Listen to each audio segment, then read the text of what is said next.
ஐயா வணக்கங்க. வணக்கங்க. நோய் இல்லாத நிலையை நோக்கி போகணும்னு சொல்லியிருக்கீங்க. அதை பற்றி ஏதாவது? ஐயா, நம்ம நாட்டில் உணவு உற்பத்தி வந்து ஒரு தனி மனிதனுக்கு குறைந்தபட்சம் 1200 கிராம் வரைக்கும் நம்ம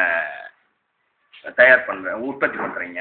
ஆனால் ஒரு மனுஷனுக்கு தேவை 800 கிராமே போதுங்க. இந்த நம்ம டிஸ்ட்ரிபியூட் பண்ணுறது இல்லை, எல்லாருக்கும் கொண்டு வந்து சேர்க்கறது இல்லை. 400 கிராம் கூட ஒரு தனி மனுஷனுக்கு கிடைக்க மாட்டேங்க. இதனால இந்திய பிராந்தியத்தில் வாழக்கூடிய எல்லாருமே பலவீனமாக தாங்க இருக்காங்க.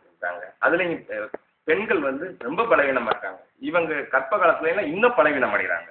அப்போ இந்த நேரங்களில் நம்ம அவங்களுக்கு சத்தான உணவு தரணும்னா பொதுவாகவே எல்லா மனிதர்களுக்குமே நம்ம ரேஷன் மூலமாக அவங்களுக்கு தேவையான உணவுப் பொருளை, தானிய வகைகளை, மற்ற உணவுப் பொருள்களை ரேஷன் மூலமாகவே வீடு தேடியே போய் கொடுத்துருந்தாங்க. இப்போ நமக்கு அப்படி தானியங்களையும் கொடுத்துட்டு அது போக அவங்களுக்கு டெய்லி வாரத்துக்கு ஒரு 5 தடவைனாலும் கீரை எல்லா தனி மனிதனுக்கும் கண்டிப்பான முறையில் கொண்டு போய் சேர்த்தே ஆகணுங்க.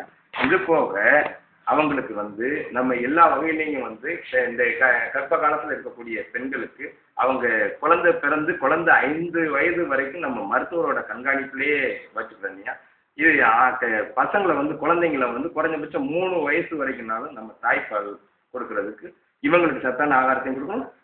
தாய்ப்பால் 3 வருஷம் 4 வருஷம் குழந்தைய குடிச்சுனாக்க நம்ம ஆஸ்பத்திரி திறந்து வச்சிருக்கலாம். ஆனால் அது எப்பயுமே காலியாகவே இருக்கிறது மாதிரி ஒரு 25 இந்த பசங்க அடுத்த தலைமுறை வந்து கண்டிப்பாக வந்து மருத்துவமனை காலியாகவே இருக்குங்க.